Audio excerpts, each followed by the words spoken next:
Mes relistes, bonjour. Donc voilà, ce sera je vous retrouve donc pour cette nouvelle série cette nouvelle vidéo qui s'intègre dans la série des vidéos de la construction de la nef. Donc je vous ai fait un ensemble de plans qui résume un petit peu la finalisation de ce bateau. Donc à l'image, vous voyez un canot qui a été fabriqué avec que de la récupération, comme vous pouvez le voir. Il y a un petit bouton, des cure-dents, des perles marron pour les roues, un dé à jouer, un bouton pour le devant du canon. La pièce marron que vous voyez là, ça vient de jouer. Certains reconnaîtront, ça venait d'un château Playmobil, donc c'est une pièce qui traînait, qui ne servait plus. Je l'ai transformé, donc voilà, donc sur la proportion toujours, je fais en sorte d'avoir les figurines à disposition à côté pour voir les proportions si ça reste cohérent. Donc ce petit canon de pont est destiné à être bougé sur différentes parties du bateau, donc ça peut amener à imaginer qu'il y ait des séquences de jeu très intéressantes au mouvement de figurines sur le pont, le canon qui se retrouve ballotté par la houle qui s'il n'est pas amarré, risque de partir dans un sens ou dans l'autre. En fait, ça peut amener à plein de situations assez sympathiques. Sur la vidéo précédente, nous n'avions pas terminé le toit du pont supérieur, et donc là vous voyez avec toujours de la figurine récupération, des accessoires de figurines de wargame ou autre. Voilà, donc, et puis des petites bûchettes de bois. Le pont supérieur commence à prendre son allure finale, donc c'est pas encore peint comme vous le voyez, mais ça va se faire juste après. Donc moi, comme vous le savez, je fais toujours en sorte de faire vous proposer des maquettes avec très peu de matériel. Je fais toujours en sorte de minimiser mon matériel de travail, comme vous voyez. Donc je vais couper le cutter, le bois au cutter, alors qu'on pourrait très bien avoir une scie. Alors tout ça, je les ai, mais je me mets toujours dans la situation de me dire voilà, les gens n'ont rien chez eux, ils ont très peu de moyens, donc il faut que je fasse avec le moins de choses possible. Donc là, pourquoi je mets des petites bûchettes de bois en dessous, c'est parce que ce toit ne doit pas glisser, donc c'est pour le caler, donc je vais utiliser ces petits bouts de bois qui vont être positionnés petit à petit pour faire en sorte que tout ça reste bien en place. Ce que je pourrais vous dire dans ce genre de maquette, de réalisation, il ne faut pas que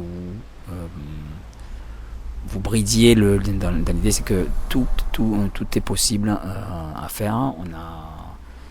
Si vous avez des choses chez vous qui vous semblent inutiles, souvent il faut les garder. Il vous faut une caisse si vous avez la place de le faire, mais vous prenez une caisse et vous y mettez ces objets qui vous semblent inutiles, ces bouts de bois, ces bouts de carton, et ce sont souvent des malles à trésor qui, sur l'instant, la matière va vous parler, vous dire ça colle parfaitement, c'est super.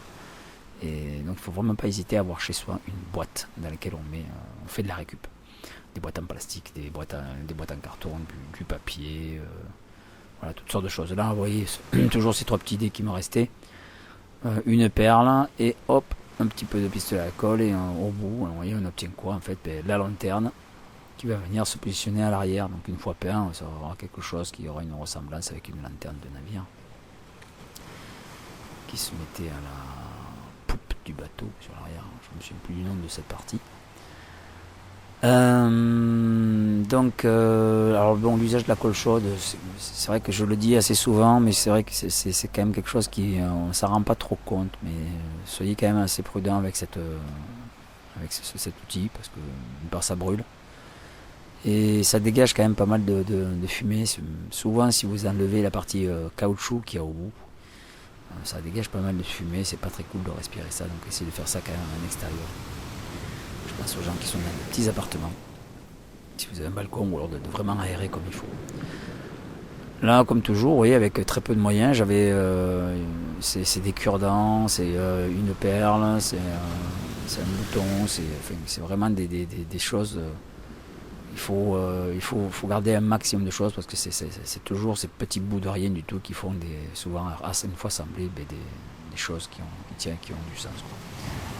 Et là, comme vous le voyez à l'image, avec simplement des cure-dents, une perle, et puis je crois que c'était une autre grosse perle qui se mettait sur un collier qui a été cassé, on va obtenir quelque chose qui ressemble à un gouvernail.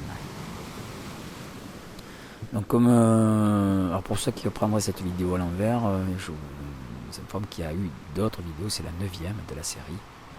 Une fois que vous aurez construit un bateau comme celui-ci, vous serez en mesure totale de créer d'autres types de navires et vous pourriez même utiliser la technique pour fabriquer autre chose que des bateaux. On peut très bien imaginer fabriquer un vaisseau spatial, un véhicule roulant, mettre une coque et de l'eau, on met des roues.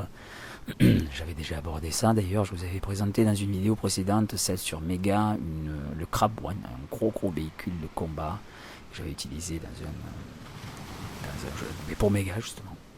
Mega le jeu de rôle. Voilà. Donc vous voyez, il arrive le gouvernail, donc oui, n'hésitez vraiment pas à essayer d'appliquer ces techniques que vous avez sur d'autres réalisations. Alors au niveau de la peinture, là, on voit bon, c'est assez étrange, hein. Il y a un peu de vert, les couleurs sont pas forcément très fidèles à ce qu'on pourrait imaginer, mais bon. Après, quand il est sur la table, et puis avec l'immersion, la lumière qui n'est pas toujours la même, les gens sont souvent très très contents quand même d'avoir des figurines comme ça. Bon, il va y avoir quand même encore un peu de peinture à mettre dessus, mais bon. Le produit fini reste quand même très très sympa et les gens sont toujours ravis d'avoir ce genre de création. Et puis c'est une création que vous pouvez garder chez vous, qui va pouvoir servir, voire même, je sais pas, elle peut faire l'objet d'une récompense lors d'un de vos tournois. Hein. On peut très bien imaginer que la personne qui a réussi, qui a été le meilleur rôliste sur le tournoi peut remporter cette maquette, quoi, parce que ça peut être sympa aussi d'en faire cadeau. Ça coûte pas grand chose, là, je vous dire honnêtement, il y en a pour peut-être ce bateau-là.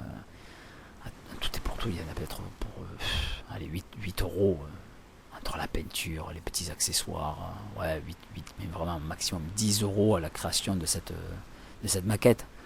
Si on compte l'électricité, les bâtons de colle, la peinture, les bouts de bois, ouais, 10 euros. Mais 10 euros, mais vous avez un objet qui va vous servir pour vos batailles navales, pour vraiment mettre des situations maritimes et martiales en jeu. Ça, tout de suite, ça va avoir un effet simulationniste et immersif très puissant. Et vos joueurs ne seront que très heureux de pouvoir se déplacer sur le navire, avoir des conversations à huis clos, aller se cacher dans telle ou telle partie du bateau, jouer des scènes de bataille avec des sirènes ou d'autres créatures qui viendraient attaquer le navire. Enfin voilà, c'est vraiment ce genre de navire, de bateau va pouvoir vous servir dans différents scénarios. Et si imaginez que vous en ayez un deuxième, alors là, vous allez pouvoir jouer comme dans les grandes batailles, de grandes fresques avec les deux navires qui s'affrontent. D'ailleurs, il y a un deuxième navire qui a été construit, enfin il y en a même 3, hein, même 4 navires qui ont été construits en tout. Et il n'est pas totalement terminé. Là, j'en ai fait un autre, une sorte de caravelle en galère. Et puis en fait, c'est un bateau totalement improvisé qui n'existait pas forcément. C'est un ensemble de tout. Je vous le présenterai sûrement une prochaine fois quand il sera terminé, mais ce sera toujours sur les mêmes principes.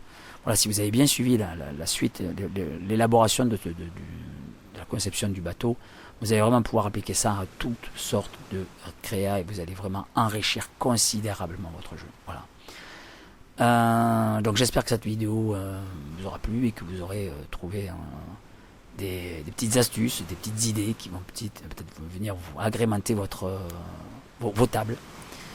Et je vous dis à très très vite. Je vous remercie de me suivre. Encore merci à tous ces abonnés qui sont venus se joindre depuis ces quelques mois. J'ai été absent. Je vais faire en sorte de revenir le plus vite possible pour vous présenter d'autres vidéos sur le jeu de rôle. Allez, merci à toutes et à tous. Bonne continuation et protégez-vous bien de ce satané virus. Bon confinement à vous et bonne fin de confinement. Au revoir.